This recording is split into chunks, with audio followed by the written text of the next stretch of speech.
Hello, I'm Katherine Prince. I work as Vice President of Strategic Foresight at KnowledgeWorks.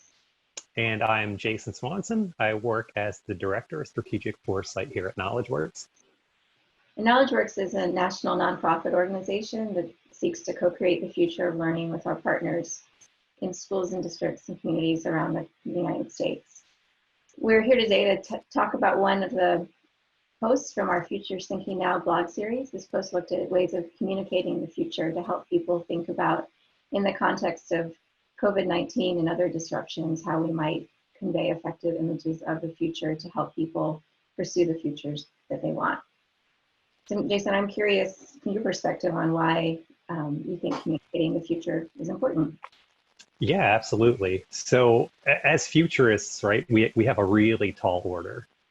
We start our value proposition off really with the idea that nobody can predict the future, but as an organization, as a learning community, as a person, right? Our job is to convince you that change is coming, even though we can't predict it, right? And to spend time, money, resources to prepare for that change.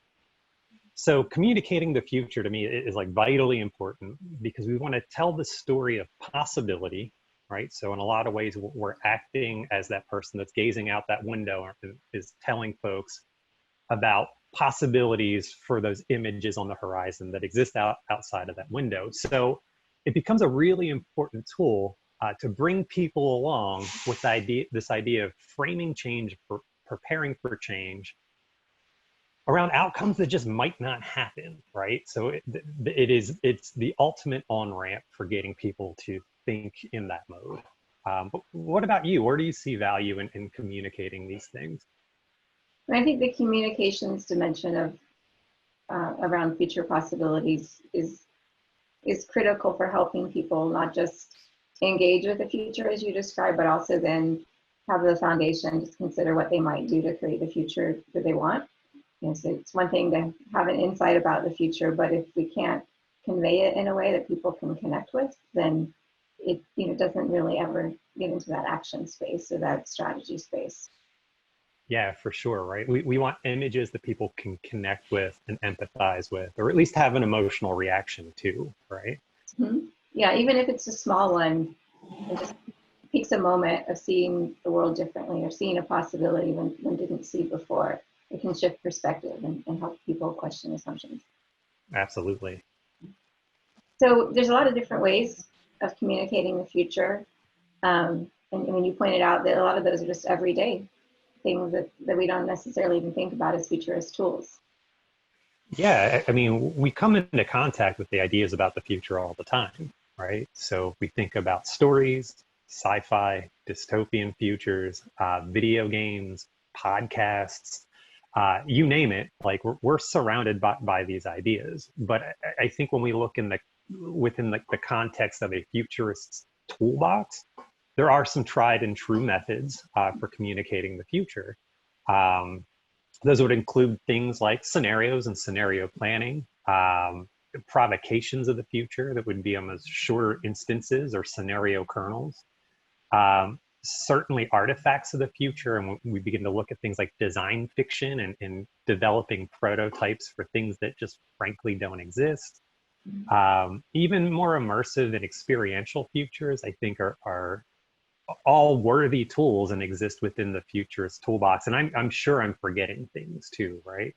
One of the other ones we've used sometimes are personas, so creating fictional characters for a future and help show how different groups of people or people in specific circumstances might interact with future possibilities. So different times, at KnowledgeWorks, where we've combined personas with scenarios to help people think through, what would this learner, for example, need in order to thrive in this future. And, for those who don't know, scenario is just a story about the future, and they can be constructed in different ways, with different kind of futurist methodologies for doing that.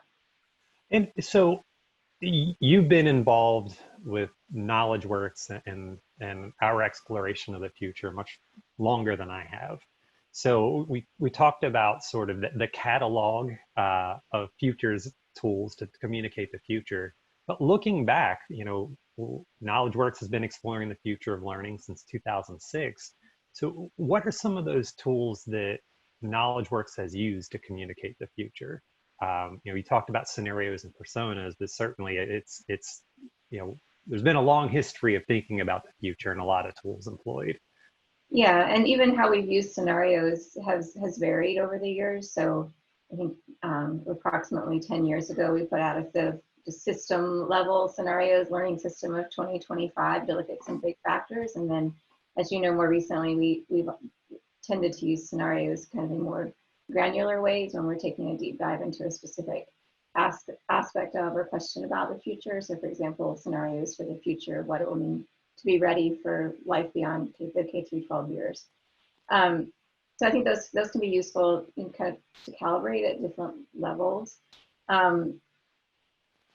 We've also used artifacts from the future, probably less than scenarios, but in a couple of specific ways. So again, about a decade ago, we published a set of artifacts of the future, just kind of illustrated concepts that would help people imagine a specific thing or experience that could exist in the future. And then we wrote a forecast on the futures of young children and their families that came out last fall.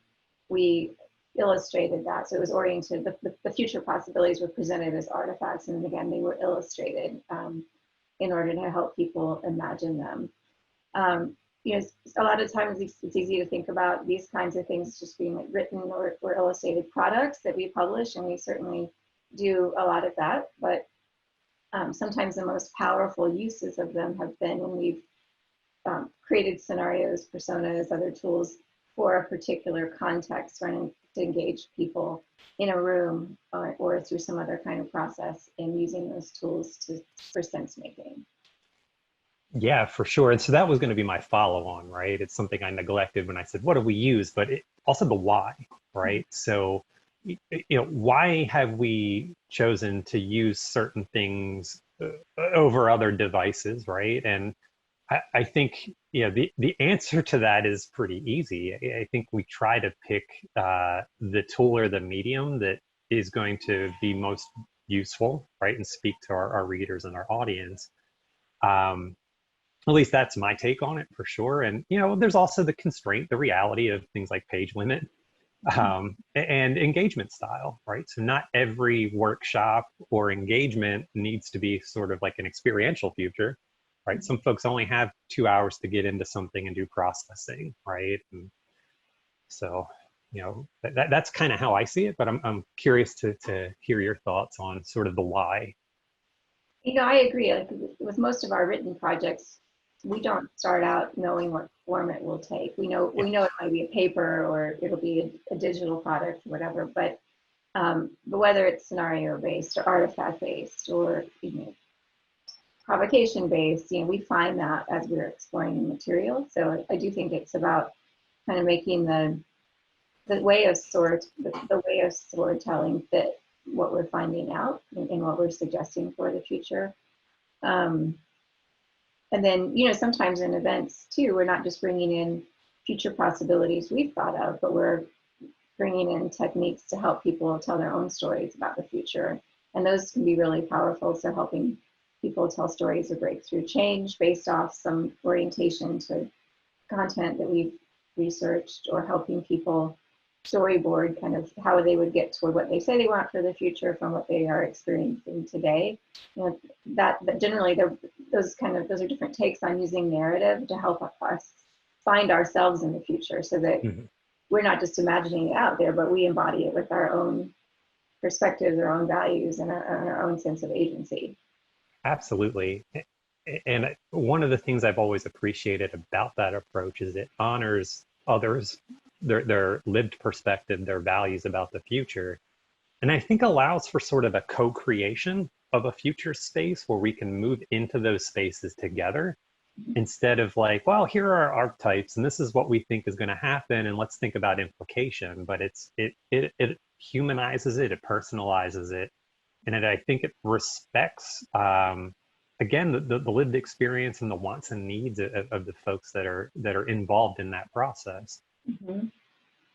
It makes me wonder about your experience in creating the Algorithmic Hiring Center simulation. So we created it once, we got to run it together at a couple of years ago. and then you were recreating it with partners to take it to South by Southwest EDU, which COVID prevented you from doing, but you were taking a different approach with it, and I'm curious, kind of your reflections on how that storytelling and that particular simulation evolved.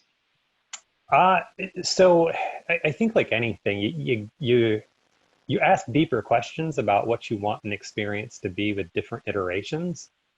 And one of the major strengths for that project was the fact that it was created in deep partnership with a number of organizations, all with a different viewpoint, but with a common interest in transformation around learning. So, Dr. Temple Lovelace and Equity X Innovation, Ani Martinez and Remake Learning, John Daylash at the Carnegie Mellon's Entertainment Technology Center, a whole cohort of young ladies, high school age students that served as advisors, really helped us ask critical questions about that experience. So for us, the storytelling aspect was actually a narrowing down, whereas his first iteration was very broad, right? Let's go, let's get you hired, let's kind of riff on some ideas that we're seeing in the present around hiring and the future of work, to say this would be a tighter experience if we were to really get super focused on one persona,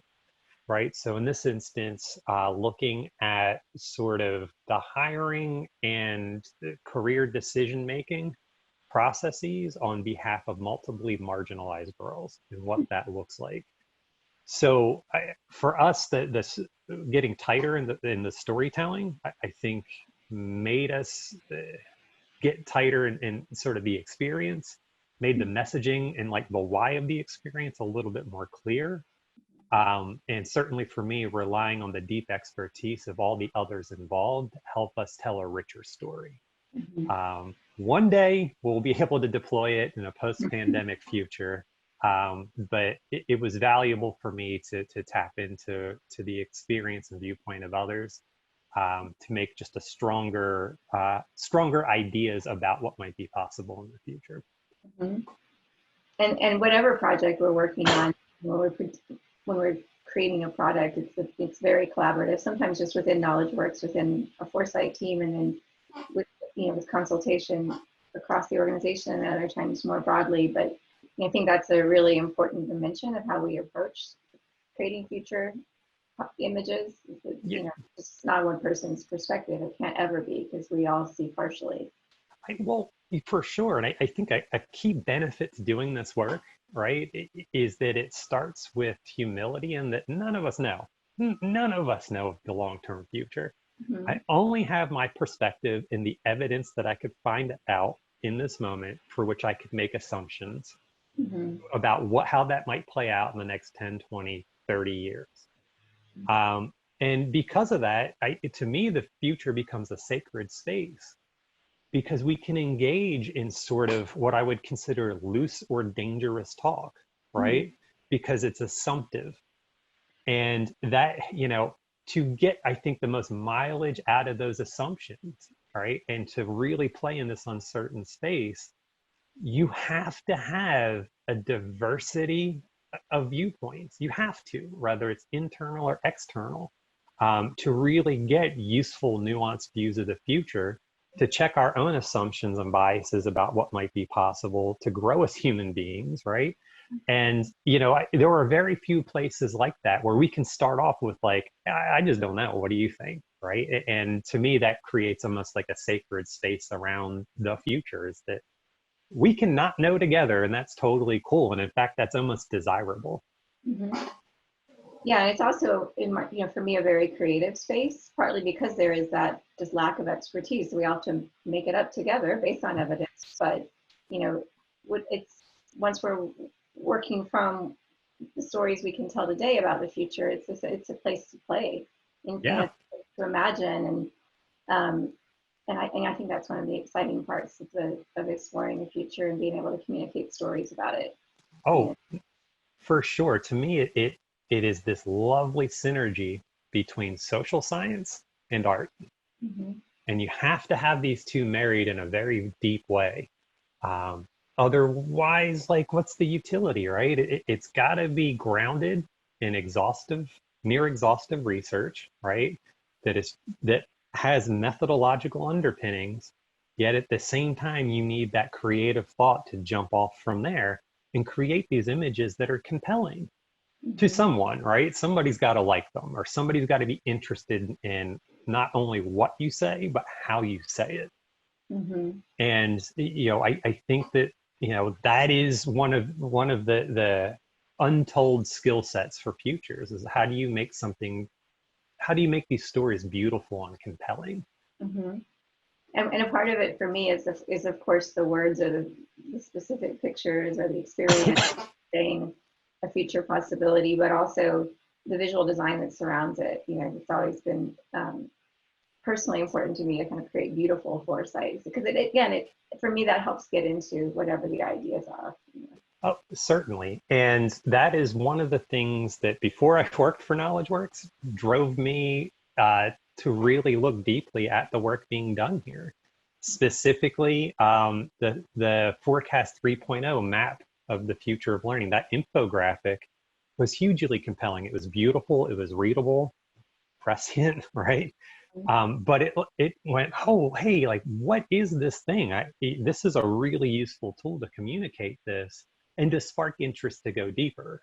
So that is one of the things that I always appreciated about the work, even before my time here.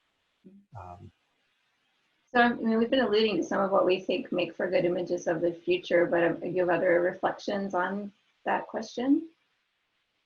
I do. And I think sometimes it's maybe a terminology issue, right? So it's not always what makes a good image of the future, and it's maybe more so what makes a useful image of the future. And truth be told, I had asked this question years ago to some colleagues within the Association of Professional Futurists. And Marie Conway, so hi Marie, I hope you're listening to this.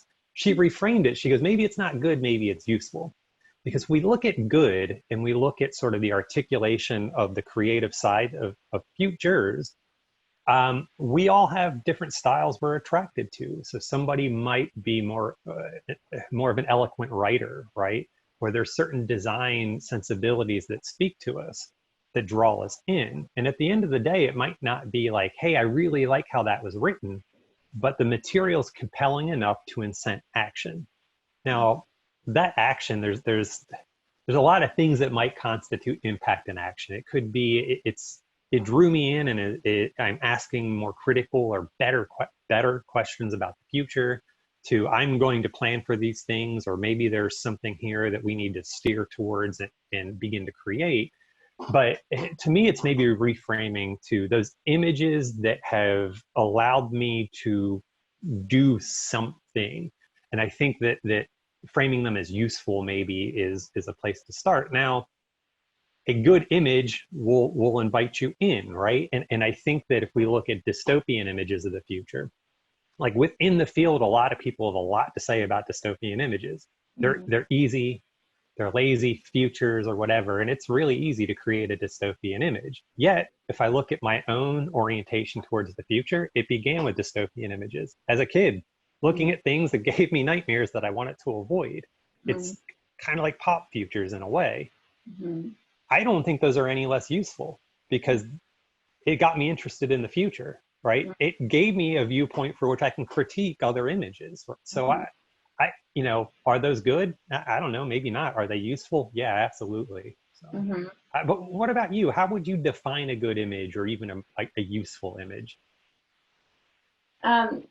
I think at the heart of it for me is that it's something vivid that people can imagine. And that can be positive, it can be negative, and of course, those value judgments vary depending on one's experiences and perspectives. But something that takes us out of the present, if only for a little while, so that we can engage in and at least partially inhabit a different space, and then come back to the present and our responsibilities and preoccupations with a different perspective and questioning assumptions, bearing the knowledge that we need to change course even if we don't yet know how to do that kind of thing. I really like that and very much appreciate that. So do you have any tips for people who are wanting to communicate the future?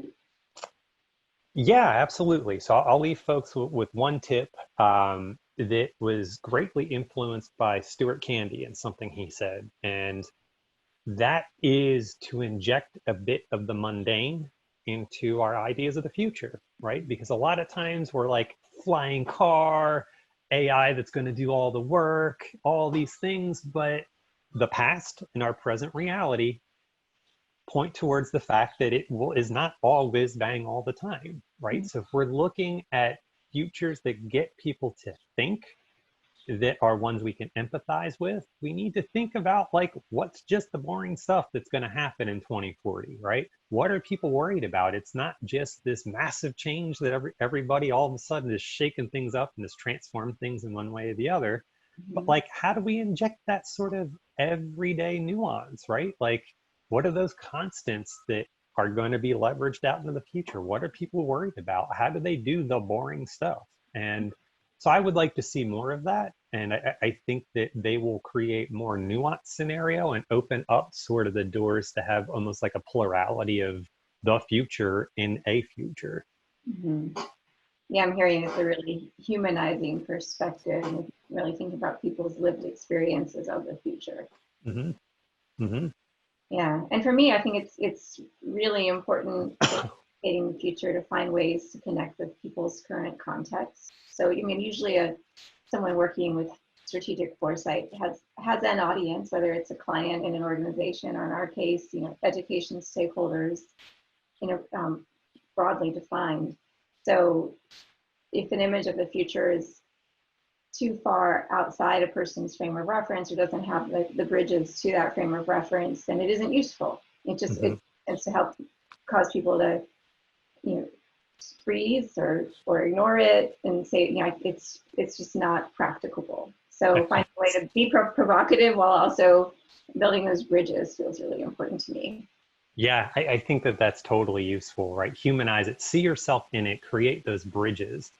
I think a lot of times too with our audience, it's a little bit different than a normal client because they don't always know what it means to work with a futurist. Mm-hmm. So it's like we play dual roles. We educate you about the field while educating you about change. And I think creating those on-ramps, as you articulated, is vitally important, right? Like we don't want to turn somebody off to the field, especially now. So I really appreciate that, Katherine. Well, I think it's been fun to talk about communicating the future, and I'm sure we both have a lot more to say. But thank you for all who are listening. If you'd like to read more about this topic, you can go to KnowledgeWorks website at knowledgeworks.org to look at the Future Thinking Now blog series, and which also brings in other tools and dimensions of future thinking to help people consider how to apply them in whatever current context you're facing. Cool. Yeah. Thank you very much.